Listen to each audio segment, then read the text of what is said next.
You shouldn't ask the question if you're not willing to listen to the answer and do something about it. That's growing some compassion. That's being willing to know where that person is coming from and doing something about it.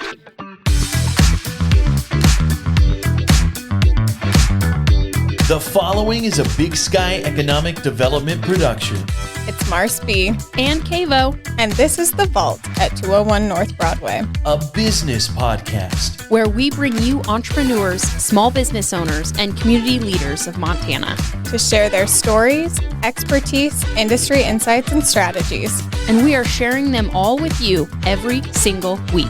You don't want to miss this. Learn how to better start, manage, and grow your business. And your leadership style. Tangible takeaways to save you time and improve whatever it is that you're working on. You're listening to The Vault.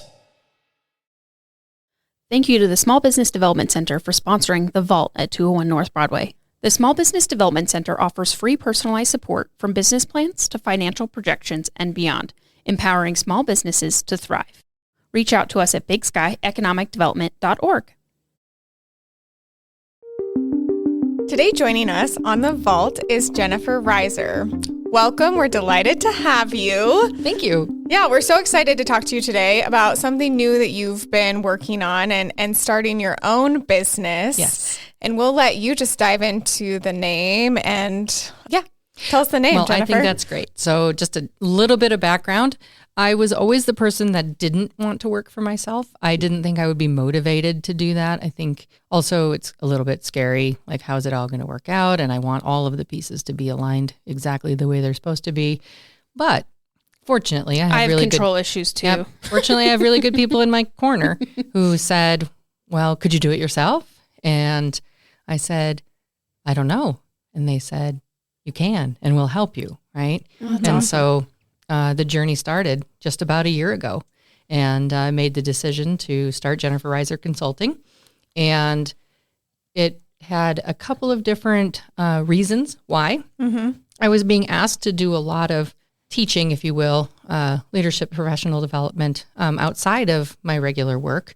And I was continuously telling people no, because I couldn't fit it under the umbrella in the system that I work in. And I didn't like saying no, and especially when it was something I felt that I was good at and that I wanted to do.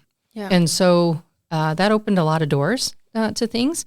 People like Karen Gross, Melanie Schwartz, Dave Nordell, they have been extremely supportive in helping me figure out and navigate this new journey. And Karen and I talked for a long time about me writing a book. And I can remember also about a year ago sitting down with William Henry and being frustrated because I said I really wanted to write a book, but I didn't have enough content. And William said to me, what is enough content? Mm-hmm. And I was like, He's so good about asking great questions. I don't know. And he said, I just read a book last night that was 24 pages long, and I got something out of it. And I thought, okay. How about that? Yeah, and so we started working on a couple different things last summer, Leadership Institute presentations and trainings. And then Dave had the idea to do a leadership workbook, activity book, based on the leadership traits of animals. Mm-hmm. But he said he also thought it should be a coloring book. And because you can use both sides of your brain, right? Coloring gives you this opportunity to sort of just be creative and not think in the same way. Yeah. But then you have the journaling prompts to reflect on those leadership traits and how you either currently exhibit them or how you could grow and develop them. Mm-hmm. And it's come to life. And it's just been an amazing thing. I guess the other piece of that was Dave said, I have this idea, but I want you to do it. And I'll help you. And I was think all of those people believing in you Yes. and just helping encourage you because they've watched you and worked with you over the years doing these things for someone else when you've had so much more to give. Right. And it's just been really, really fun to lean into the best parts of my work. And I'll be honest, it makes some of the other things more tolerable, you know, because we all have aspects of our work life that we like more than others. Right. Oh, absolutely. And so you can tolerate some of the stuff when you're getting the opportunity to do the other things you love outside of that space. But the other thing it does is it makes you realize how much you really like those other things. and, begins you on this path of how do you figure out how to do that more? Yes. Right? Do it more full time. Yeah, maybe. So we've talked a lot about it yesterday, and it was so exciting to hear this and see it for the first time. But for our listeners, what's a little bit of your background? Kayla and I both know you. We've known you for a long time, but give our audience your background, because I think it's so telling of how you've gotten to where you are and what you've now built with your consulting company. Sure. Well, when I moved to Montana, I never thought I would stay. And I've lived here for 35 years, right? And I was always leaving, but there was always something that kept me here. And it wasn't the same something. It would be an additional scholarship at Rocky, or an opportunity to do a job, or a new relationship, or then it was, family and building a house and having kids and doing all of those things. And, we used to say when Sarah graduates from high school in 8 years, we can go wherever we want. And Sarah's been in college for 3 years. Graduated. So that was a long time ago that we had that conversation.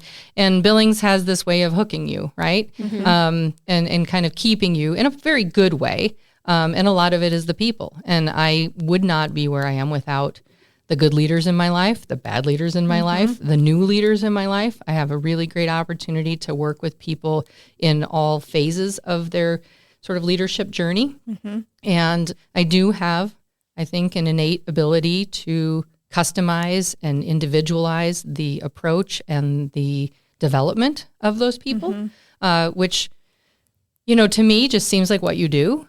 But I've learned that that's not just what everybody does. And so again, looking at what are your strengths, how do you better utilize those on a regular basis? I have science degrees. Yeah. So my background is in biology and chemistry. I thought I would be a doctor. And then somewhere very close to graduation, I realized that doctors had to touch people and sick people, and you had to be responsible for their well-being. And, and back then, which, it wasn't that long ago, but it was long enough ago that there wasn't necessarily this focus on, there's all kinds of different doctors, right? Mm-hmm. I didn't know that. I just had this idea of, I'm going to be a doctor. Yeah. And so the one thing I remember saying when people said, well, if you're not going to go to medical school, what are you going to do? Are you going to be a teacher? And I was like, no, I'm not going to be a teacher, because that was another word that in my head had a certain definition, right? Mm-hmm. And now I look at it, and the most ironic part of it is the thing I like to do the most is learn. Yeah. And the second, and you're really good at teaching, is sharing and teaching, right? Mm-hmm. And so it's all in how you define those things, right? So I spent almost 19 years working in environmental public health, a very science-based space, but I did a lot of education along with the inspection and enforcement work that we did. I also did a lot of workforce development as I was ending that work across the country, looking at how do you encourage students with science backgrounds to explore the world of environmental and public health as a career, right? So we did some core competency work for the people in that field, a very technical field. So we started to look at what are those non-technical core competencies that they needed to learn. And so funny, I just had a conversation the other day with people who are working in that, who are still saying that is an issue.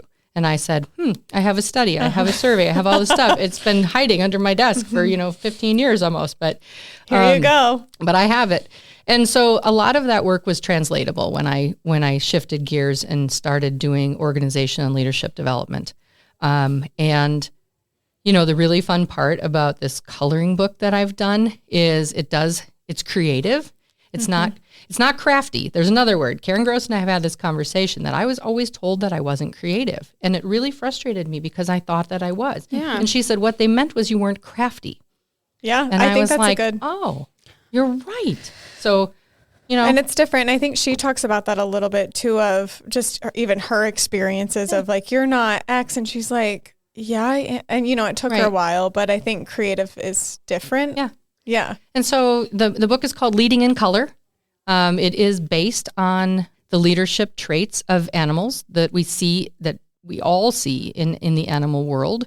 We look at an elephant and we know that they lead with, strength and compassion. We look at a parrot and we know that they lead with, embracing diversity and and recognition. And a little bit of sass. And a little bit of sass, right? And all these animals, We should get a parrot. I know, all of these animals, they just do this, right?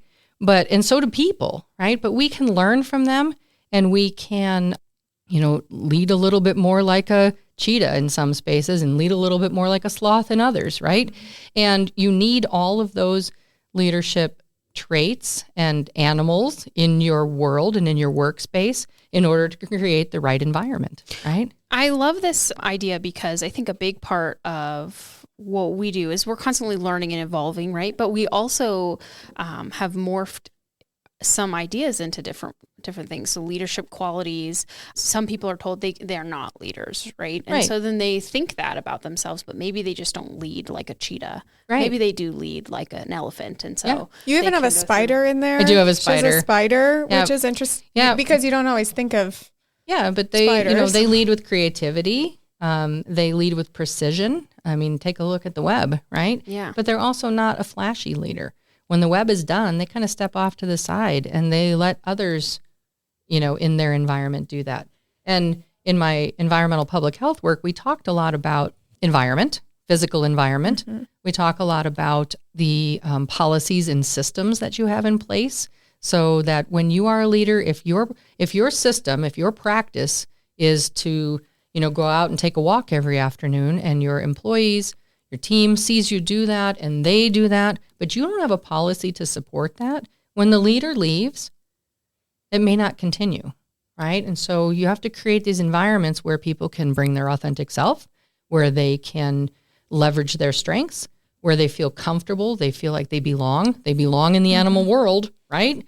And sometimes you have to think about it's kind of like, great. We are, a jungle. And why do we have a camel? And so then we need to look at, the leadership characteristics of a camel and say, okay, how can we use that? How can we create a space in this jungle for the camel, right? Yeah. And so I think it's going to be really fun. There are 2 books. One is based on land animals, and the other is based on animals in the sea and sky. And again, it's a great big world out there. And there's a lot of different kinds of animals. And, we picked 48 animals and 96 characteristics. Some of them sort of overlap, but you can see how one animal might lead with, foresight, and another one might also do that, but they do it differently. Yeah. And so, or, teamwork or cooperation, collaboration, things that we all do, but we do a little bit differently. Just like the animals that do it differently. And I think what's exciting is you talked a little bit about it earlier, but really meeting people where they're at and building that programming around. And we've experienced that in working with you in the past, and you do such a great job of seeing that and then building the programming out for that, because I think, you're in an organization, no matter what the level is, you're trying to build leaders and have everyone see themselves as leaders in their roles at even if they don't have a C-suite title. Yep. You don't lead because of the title. You lead because of who you are, right? Mm-hmm. You can lead in the middle. You can lead from the bottom. You can lead, and we hope that you lead from the top, but sometimes that's not necessarily happening either, And everybody has leadership traits. Yes. Yep. And you can just develop them. And so yeah, I've done a lot of other kinds of work. I've done some board retreats and some organizational strategic planning. And again, it's looking at what does that leadership team want? What does the board need? And creating customized experiences to do that as well. Do you find that when you're working with these groups that there are similar things that a lot of organizations need across the board? Yeah. Or is it really just pretty?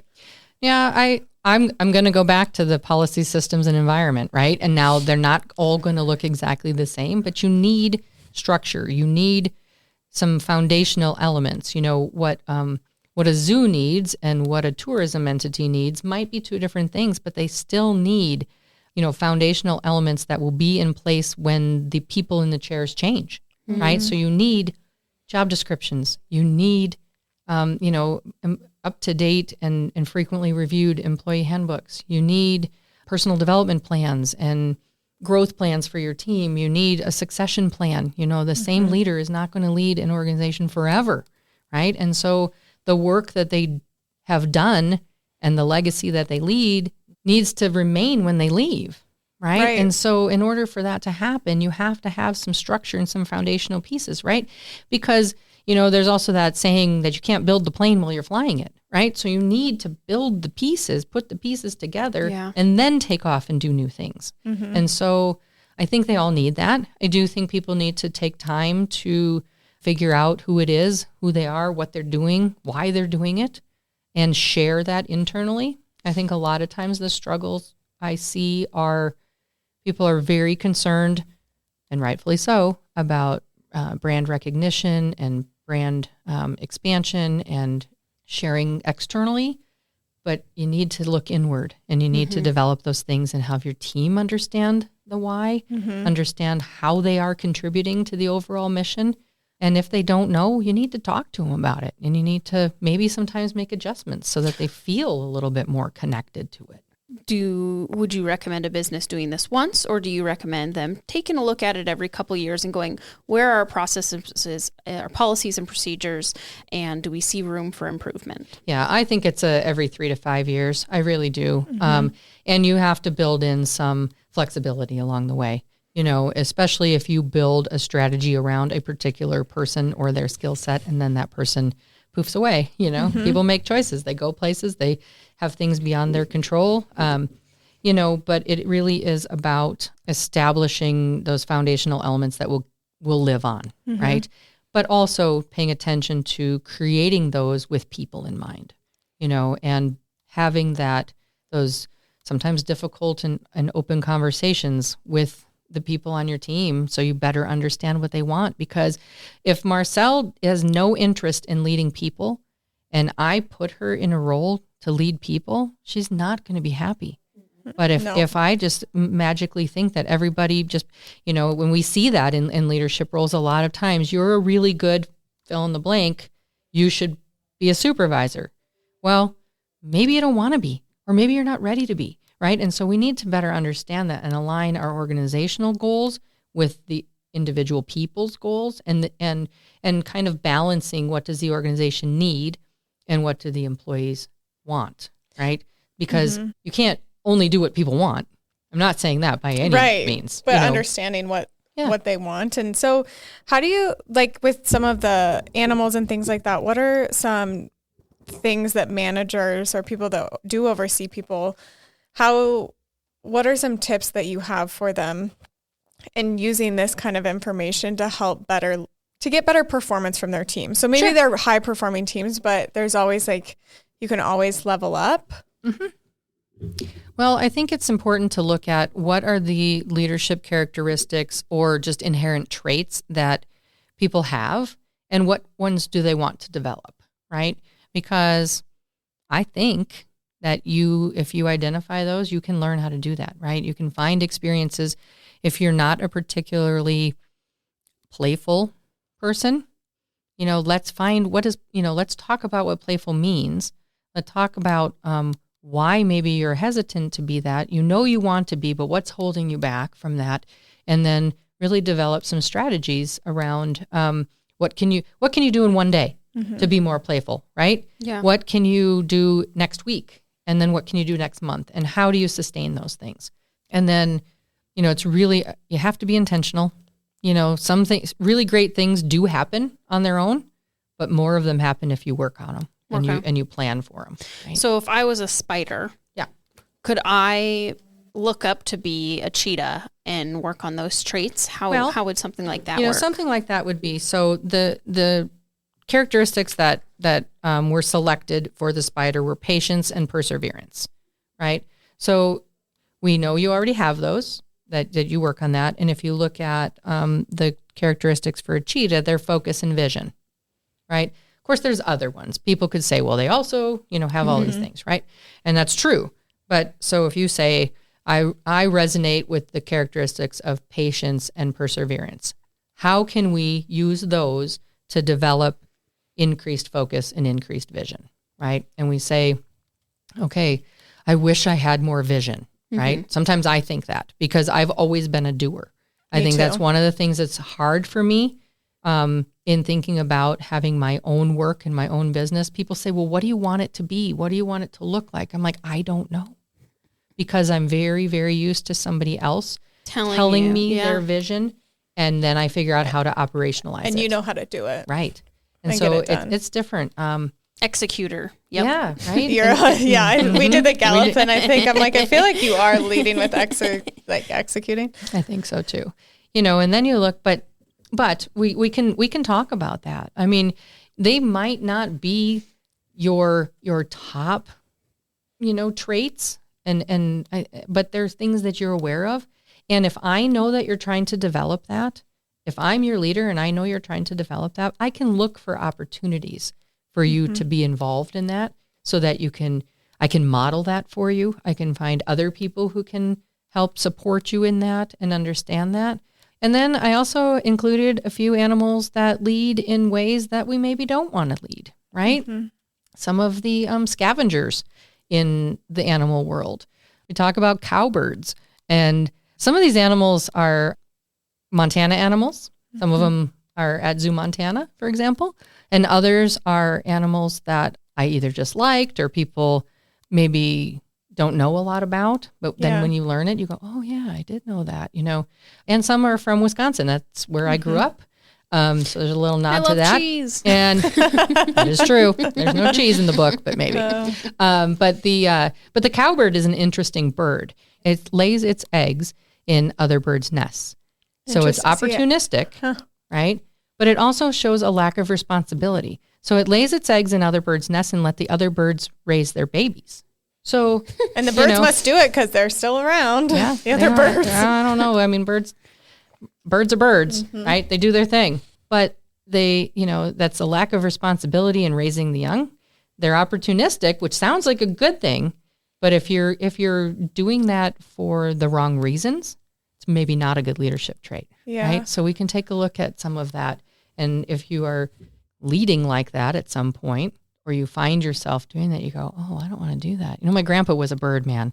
And so he taught us all about plants and birds. And so when we look at birds and those things pop into my head, this is a really, really fun project for me because of that. It's just, I know a lot of things about a lot of stuff, but it's because other people either said it or taught you as a kid. And we all have those things, right? Random facts in your head about this, but I've been able to pull them together and kind of create something that hopefully is useful to people and that, people can use on their own. They can purchase the book. They can walk themselves through the activities and take time to color and reflect, or we can do, workshops so that teams can do it together.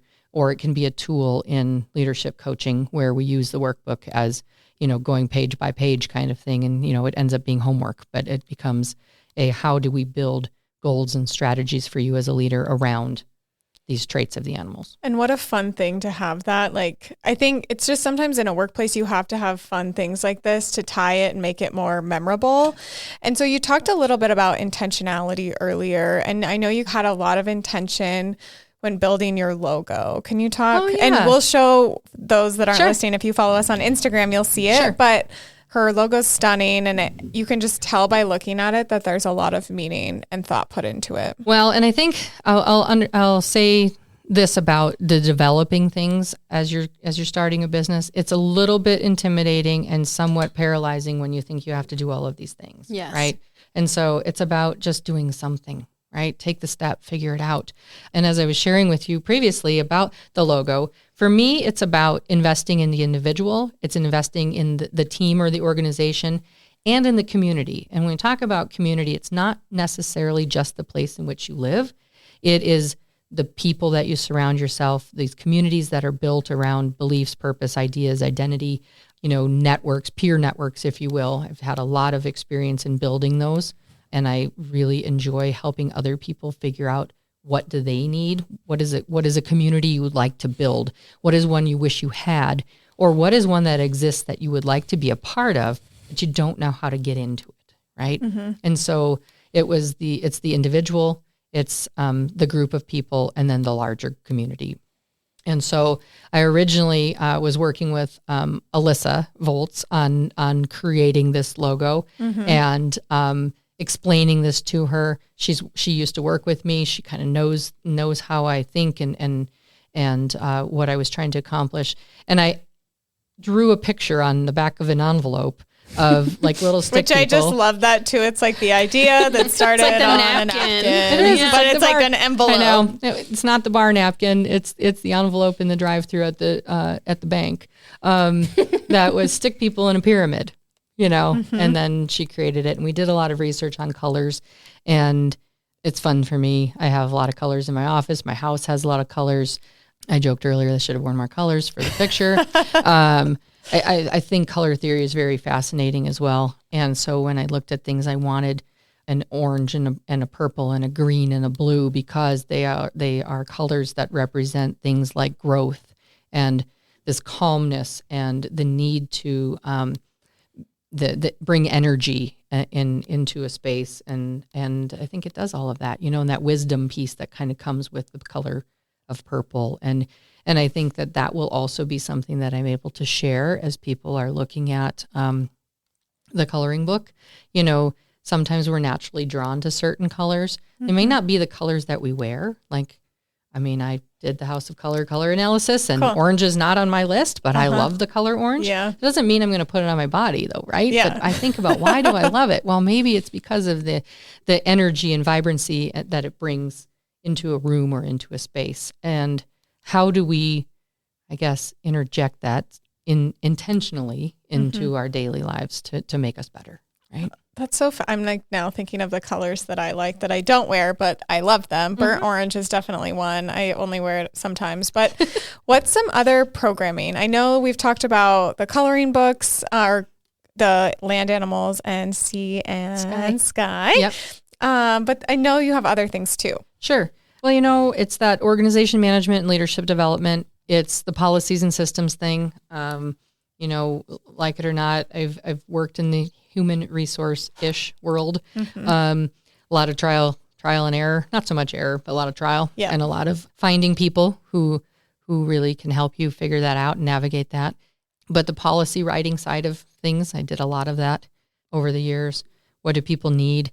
And the developing of plans, right? So it is about building a plan, step-by-step way of getting someplace, right? There's not this magical, 3 steps to being an amazing leader, right?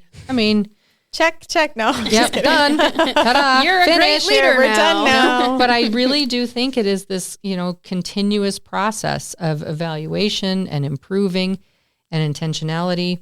And I think you do such a good job at that with the programming, and it's so thoughtful. It's so thoughtful as we're sitting here looking. And I know. Again, we'll share it for you people, for our audience listening, but you're so intentional about that. So I think that whoever's going to be and works with you, they know the path and that there is a path, and it's not just like idea bubbles all over. Yeah, there's some structure to it, but there also has to be that flexibility and that adaptability and individualization that needs to occur. Yeah. So, it's one-on-one coaching, leadership development. It's organizational management and policy development. It's board strategy. It's I've got a lot of history and training in organizational management, specifically nonprofit space, that I think people can learn from. And it's not that everybody has to do it exactly the same way. Yeah. But that we take the time to think about how is it that it will best serve you and your client base or your members or your team. Really working with emerging leaders. That's a really fun space for me to help people. I said it earlier, but oftentimes you're a really good fill in the blank and you become a supervisor, and then you're supposed to be a leader, right? Yeah. And if you're not given some tools along the way, you might figure it out. And some people figure it out faster than others, but some people might never figure it out, right? And so how frustrating is that? Because then you start to think, I'm not good at that. But you just don't have the foundation. You don't have the tools. And we can shorten that journey for people. If it takes 10 years to get in a certain, space on your own, maybe we can do it in 7 or 8 with some some plans and some intentionality and some focus and some self-reflection. And I think it's really important that leaders understand themselves, understand what drives them, what they're afraid of, why they make decisions the way they do, how other people see them, because sometimes how you see yourself and how other people see you are different, both positive and negative, right? And then we start to work on the team, right? I mean, those things can happen concurrently, but you really have to take some time to understand you before you can really lead well. And I really like that with the younger leaders too, because it is a hard transition. It's hard in a way of like, you've just not done it before. And it is hard. It's hard to switch from being like managing projects or a program just specifically. And then you transition to now overseeing, because I've went through that a little bit, but it's a transition, because then you go from just that kind of stuff to now people that are involved. And that's a big deal. You're responsible for their growth. And if you don't have tools that you can tap into and connect with, you don't want to let them down either. Have a good person leave because you maybe weren't ready yet. Yeah, well, and I would also add to that, I love that you work on the team to start giving them those tools right away. Start helping them develop those leadership qualities, understanding, where they line up in the animal world. Yeah. Because if you help them do that now, maybe it doesn't have to take even 7 or 8 years. Right. Maybe in 5 years, they'll be ready to just manage a team and do a really great job at it. But maybe that will even just help them in their personal life, being leaders in their family, things like that. In their volunteer space, in their neighborhoods. Yeah, within their communities. And so I just love all of that. And I just have to add this plug in. I love that it's coloring as well as filling out some workbooks, because I think everybody has been given a book and you have to sit there and read some pages and you have to write stuff down and then you just doodle on the other side of it because you're like, well, this is terrible. Not saying this is all terrible, but I'm just saying it becomes work, right? Yes. So, and just talked about this in a different network space, the difference between work and play, and how can we integrate those more, right? As children, we're playful, and we lose that because we're creative and we're curious, and we lose these things as adults because we're supposed to be grown-ups now and we're going to go to work. And we don't color. And we don't color, But it's therapeutic too, I think, to color, because we've done some just coloring sheets upstairs. And I'm like, I feel like if people just give themselves quiet time without phone, email, technology, can color. And then like you talked about yesterday with me, you can think about these questions on the other page while you're coloring it. And you might have some other realizations that you maybe wouldn't have if you were just filling out the questions. Yeah. And it's intentionally has just a couple of, the book intentionally has just a couple of lines for each question. It's not meant to be a full journal. It's really about what are those ideas, what are those prompts. It's to get you thinking. And then, yes, we can develop the, individual development plans and the goals and the strategies behind how do you better do more of that. But it also allows people that opportunity to think about how they lead, because it is a hard thing to answer. People will say, well, what is your leadership style? And I'm like, is there a list to choose from?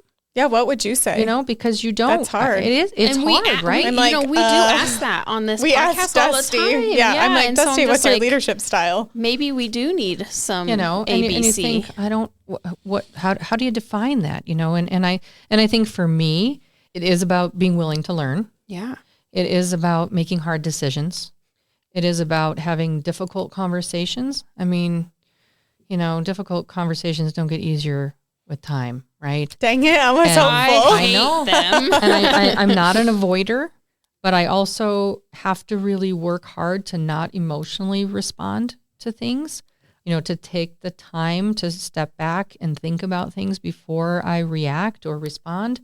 And when you talked about, going from this project-based doing mindset to the leading, you have to find the balance in that, because if you're an achiever, which I also am. Me too. It's in the top 5. Right, it is. And, if you're an achiever, you want to be achieving things. And sometimes sitting and having that conversation and better understanding and asking questions isn't checking anything off a list, right? So you have to build in time for that. And, I've learned that you shouldn't ask the question if you're not willing to listen to the answer and do something about it, right? And that's growing some compassion. That's being willing to I really like to that. know where you're coming from or where that person is coming from and doing something about it. And I don't have to fix the problem. I just need to give you some tools or some resources or maybe another person to help you work on it, right? So yeah, I don't know what style that is. I mean, if there's a style guide, I don't either. I'm like, is there a style guide, like a color? I don't know, but I do think knowing your strengths is important. That that learner, that achiever, the individualization, the discipline, the input. Wanting to do the research. So you have a few strategic. Those are your top 5. I'm like, yours are strategic thinking and executing. Yep. And so for me, the coloring book piece of it, it's taken 9 months, not continuous work, because you get into it for a while and then you kind of have to take a break, and that's hard to get back into. And, we broke it into like 12 animal pieces, like 12 animals at a time, but then decided, oh my gosh, we've got more content than we need for just one book. So how can we divide them? And for me, I want there to be a reason. I wasn't like, we're not just going to take random animals and say, here's book 1 and book 2. No, I want them to be, goes back thoughtful, to that sort of, that intentionality and a little bit of the control, right? Yep. I'm not super willing to just leave it up to chance, because I want to spend the time thinking about why would somebody want to pick this up? And if the back cover says, why animals? Because I feel like that's one of the first questions somebody's going to ask. Why, and you're right. Why animals? Can you talk to us about, so you registered your company with the state, but can you talk to us about, so like as a new business, can you talk to us about that process? Sure. Because I think some other people maybe listening are like, they have that idea and it's how do you take that first jump? Yeah, I think that the first step's always the hardest, right? And I haven't used the resources that I know are out there to the best of my ability. I haven't taken the time to do that. Sometimes to me, it feels daunting, like all these things. And I do have a tendency, and I know this, I have to work on this all the time. It's good self-awareness. It is about, like, it seems like that whatever it is going to be really hard. Setting up a square. I've just mentioned this. Yeah. Like, I'm like, oh my gosh, I need to set up a square. And it's on the list and it's on my mind and I'm not doing it. And then I did it and it took like 20 minutes. And I was like, oh my gosh, now I haven't used it yet. But it's like, why is that so intimidating? And it's not, I don't know. And that's just one example. It's I don't know what to name my website. I don't know what to name my business. I want it to mean something. I don't want it, and so finally somebody just said, just use your name. Start, use your name. And I was like, okay, you're right. I've lived in this community for a long time. It's where my work will start. I hope that it will grow and go beyond here, but people will know what that is. Right. And then I created Rise Up Leadership Media, which is like the publishing side of my company. So that will be the 2 coloring books, activity books, workbooks. It likely will be additional training materials. I used to say this, and it's really funny. Like I always said, I really love developing the curriculum, and then I would just let somebody else go teach it. Right? You are really good at developing and teaching. Thank you. Yeah. But now it's like, oh my gosh, I get to do both. Right? And it's got your name on it. Yeah, it's pretty cool. It is pretty cool. But even writing, I mentioned this to you the other day when we were talking that, the hardest thing for me to write was about the author. Oh. Because I was like, everybody has a hard time writing about themselves. Yeah. Right. And it's like small enough. I mean, I would assume, I don't like writing my bio. I did use the help of AI and someone else helped me, but sure. It's like, it's not that big. And you're like, I just want it to really encompass myself when you read it and you get it. Like, here's what I believe in or what I'm about. And it's daunting. It is. And it's on the back of the books. Yeah. And then you start to use words and then you start to second guess how people will define those words and what is that going to make them think about you? And, it just is a little bit spinning, right? And then you finally do it.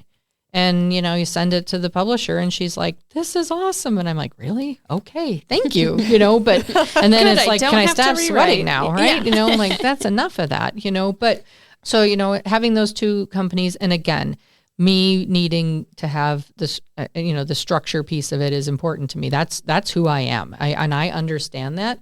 And does it hold you back sometimes? Yes. I am not the go with the flow person. I'd like to be more of that. I think that I am learning how to do that in certain spaces, but structure is important to me. And so it makes sense to me to do the consulting on one side and do the publishing, the materials on the other. And then, it is talking to people and those who have done it previously. So again, they can shorten your journey, right? So, and I can learn from some of their mistakes. I can learn from what they wish they would have done differently. Mm-hmm. Doesn't mean that I'm not still going to have my own mistakes and my own wish I would have done it differently. But again, you can get farther along with some help, right? And Absolutely. someone will come to you. I mean, you'll be that for someone too. They'll come to you and be like, well, what did you learn and what do you wish you would have done differently? Yeah. So I think it's like a full circle moment. It's pretty cool. Mm-hmm. And even when I was writing About the Author, I thought, you know what? I took a lot of the pieces, the science piece, the structure part, the people thing, the creative side, the love of reading. I love to read. I have books everywhere in my house. Most of them are organized because, well. Tell us, how are they organized, by name or color? No, they're just stacked nicely. Okay. Yeah. Okay. I do love the bookcases that have them organized by color. I don't think I could do that because I want them to make sense to me, not just the color of their cover. I would agree with that. But I also learned that, the publisher told me don't have a white cover on your book because when it's available for sale on Amazon, the outer edges of the book disappear because it's on a white background. And I was like, oh, I had no idea. It's a good product photo. Yeah. Or even like the first rendition of the cover of the land animals had a blue background. And I loved the color, but it didn't make sense to me because, well, the sea and sky one should be blue and the land should be green, right? Yeah, exactly. You're like, no. It's those kinds of things that, some people will say, oh my gosh, just go with it. And I'm like, can't. I gotta change it. It's gotta make sense. It has to make some sense, right? And I am happy to tell the story about the why, because there are animals in the land book and in the sea and sky book that you're going to say don't belong in that book. Maybe they should be in the other one. Oh, and can you give us a sneak of which one? I can give you an example. Like a penguin? I still think that'd be sea, so maybe not. The penguin is in the sea and sky book. Because I feel like that makes sense. A honeybee? I feel like that's land, but it flies in the sky. It could do both. It could do both, right? So it's in the land book. And the peacock. Could be. Do peacocks actually fly? Well, they do. They can get it. Okay, they fly into trees, right? And then they attack. No, I'm just kidding. And then they're up in the sky. Right? And they chase me. Kidding. So they're in the sea and sky book. But somebody could argue it's and say that they intentional for you. I just can't wait for Jeff the Nature Guy to get a hold of the book and be like, Jennifer, why what did you say this? Yeah. So you should do a workshop at the zoo. Oh, actually, have one planned. Mm-hmm. Yeah, later in June. Yep. That's so exciting. You talked a little bit about your family and your grandpa or your dad. My grandpa. Your grandpa really, he loved birds.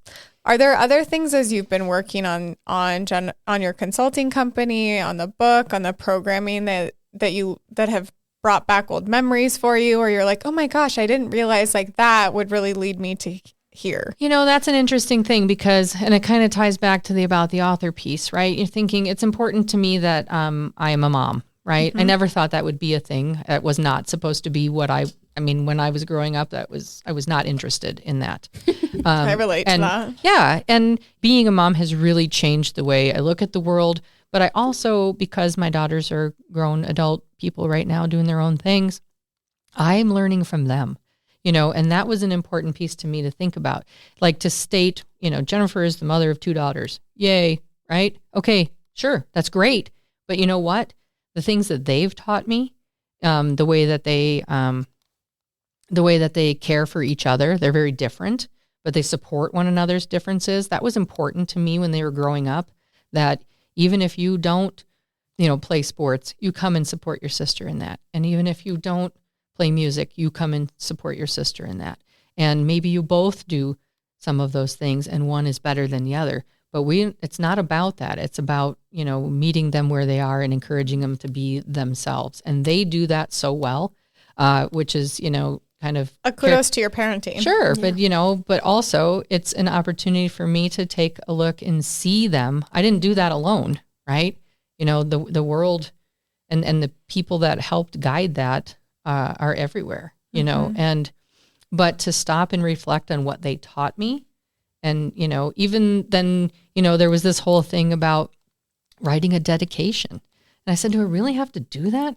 Because I felt like I had to make a list of all of these people and I was going to miss someone. I mean, I know a lot of people. Yeah, right? You do. Sure. Yeah. And so, it ended up being a little bit more, like the importance of the leaders in the past, the leaders of today, and the leaders of the future. Right. That's really lovely. And that is something that I did spend time reflecting on, the leaders that I have had in my life, good and bad, right? Because I think you learn a lot from both. You do. And, you either, the first 18 years, the first 16 years, I had the same supervisor, right? Mm-hmm. And so I could choose to either do what he did or do the opposite, right? And so, because you're trying to navigate and figure it out, and during some of that time, I didn't really have any formal leadership training. That wasn't part of what we did. Mm-hmm. And, so I spent time thinking about that. And I think about the people that are coming after me and the young leaders and the things that I see in them that I never saw in myself at that age, and how impressive that is. And how do I, as somebody in my stage of life, how do I encourage that? Mm-hmm. How do I support them in that? How do I help them, connect them to opportunities? So yeah, it's been a really good reflection process. I spent time at the lake with my parents in Wisconsin last summer and spent time writing and doing that. And, I was out fishing in the morning with my brother and I caught this, fabulous northern pike. And I thought, that's got to be in the book, right? And then I was like, well, I don't know too much about them. I know what they are. I know how to catch them. I know I don't want to touch them. I don't really like to touch any fish. I'm happy catching them, but somebody else has to come along because I don't want to take it off the hook. So you're not a solo fisher. Nope. So then I just started reading things, and then, the blue herons on the shore and the patience. I mean, that thing stood still for the longest time in somewhat of an awkward position, just waiting for the right time to scoop up some food, and it just makes you, chain waiting. It just makes you pay attention more to what's going on around you. And so the whole exercise, of course, I overthink everything, right? As we probably can tell from this, but the whole process has really made me think about that. Yeah. Mm-hmm. So I think that's nice, and having some of those things that do remind you of your family in subtle ways within and the impacts they've had, whether it's your daughters or your brother or your parents. Yeah. I think that's really special. And it gives more into your why, I think. And sure. Yeah. Why those people knew to push you when how you started with those people are like, no, you've got it. Like they see that in you and they're like, no, you got it. What are you talking about? Yeah, I know. And you don't believe in yourself, but I mean, it is wonderful. Everybody else does. It is wonderful to have people around you that believe in you a little bit more than you do. You have to have some self-belief and it comes. But, when you think about the other things, like if you would have asked me in 5th grade what I was going to be when I grew up, I was going to be a journalist. That was my plan. Wow. I was going to be, and then I started to learn foreign languages and learn more about countries in the world. And I didn't do any travel until much later in life. But then I thought I was going to be like international interpreter, or I was going to do like world, journalism and world affairs and all of that kind of stuff. And then you start to think why you can't do those things. I never thought I would have the money to be able to travel. And I've been fortunate enough to be involved in a lot of group travel and helping provide that opportunity to other people. And that's just opened my eyes to so much more. Right. Mm-hmm. And then again, back to I'd like to write a book. And I saw Karen write books, and I'm really good about taking other people's books and helping present it to other people so that it's not, if you're not a reader, which I know there are not people, that there are people out there that say, I'm not a reader. Fortunately, we have audiobooks and things now for people, but I can read the book and pull out the concepts and help teach them to you in a really fun way and give all the credit to the author, because I think that's very important to me, but help you rather than just feeling like I'm never going to get through this. I can't, it's work, right? How can we make it fun so that you can learn those things too. I mean, I volunteered in the library when my kids were in elementary school. I have an aunt that's a librarian. I mean, that's my oldest daughter always says that, you know, and she's got books everywhere. You know, we say we're going to go to the used book sale at the library, and then we have to set limits, you know, because you don't really need all these books. But how do you stop getting the books? Like people will say, will you ever read them all? I say, if I live long enough, you know, I'm always reading. And so, but I will also say that COVID gave me that back. I was a reader. I as a young person, I did a lot of reading for, you know, just for leisure and for pleasure. And then I started only reading for work, and I still did a lot of that, but it was hard. It is because you're reading all these books, and it's like once you get that good novel again, you're like, this is why I loved reading. And so, yes, and it does. It takes you to places and shows you possibility. And I just finished a book, and one of the quotes in it, and I won't get it exactly right, but it was about finding where your greatest passion meets the world's greatest pain. And so if you can figure out where you can work, because the whole story was about a young woman that was trying to figure that out. She didn't think that being a baker was enough because she really wanted to change the world, right? And so she goes on these, you know, adventures and learning and all of these things. And so you might think that what you love to do is not enough. It's not big enough. It's not grand enough. It's not making the impact that you want. Right. Or you think you want, Yep. But if you stay open to possibilities and you keep looking for that, where's that pain point or where is that need in the world, right? And how can I come and, you know, fill that need? You know, fix the problem that you see. I've never seen someone frown while eating a croissant, so I'm just going to throw that out there. Especially a good one. But back to your book, it sounds like, you know, definitely, I think you've done that for others, but again, like all of this other stuff, how awesome would it be for you to do that, to conquer that? I'm sure there'll be frustrations and learning things along the way, but that's business ownership though. But then having it and being able to use your own things that you created and just like the passion you have for talking about all of these things that then you get to share with others is so touching. Yeah. Thank you. What is on the horizon for you and your companies then?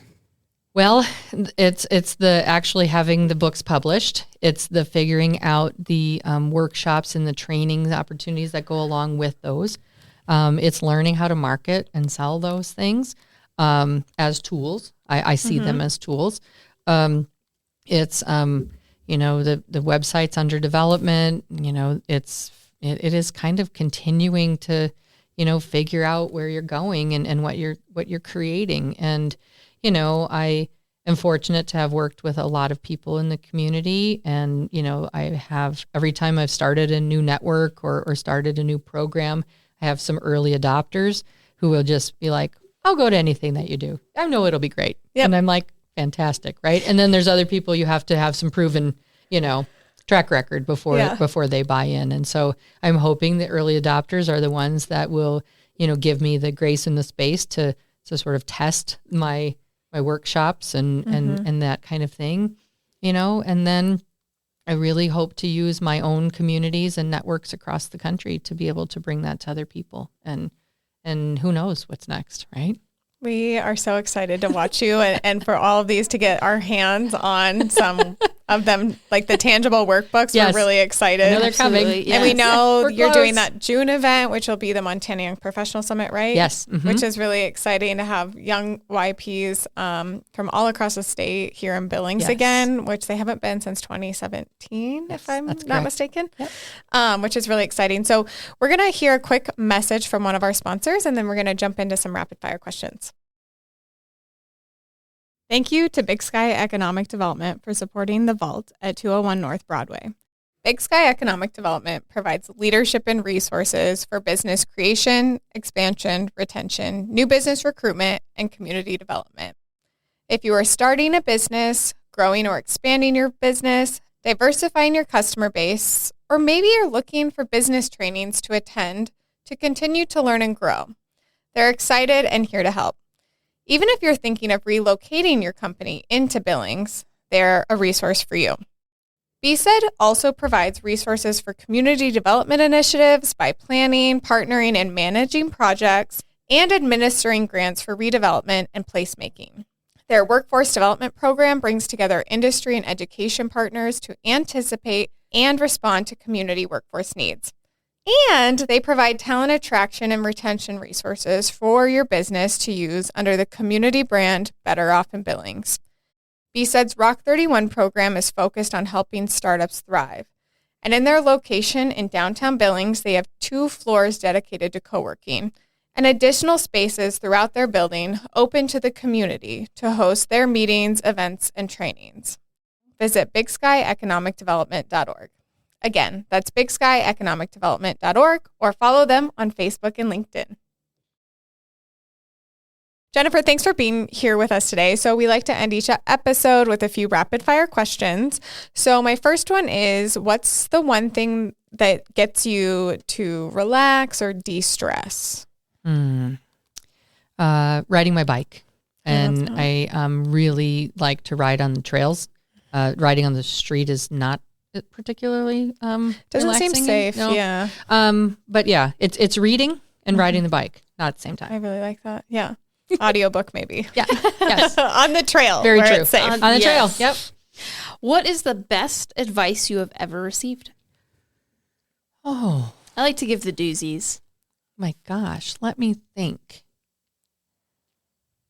I think it really is that message of believing in yourself, knowing that you have what it takes, and it is, there's only one of you, right? Mm-hmm. And so to not compare yourself to others, and that's hard, and to not judge yourself or make assumptions about things, but to talk to yourself in the way that you would want someone else to talk to you, and to believe in you. I really like that. I'm just going to ask a follow-up to that one. Sure.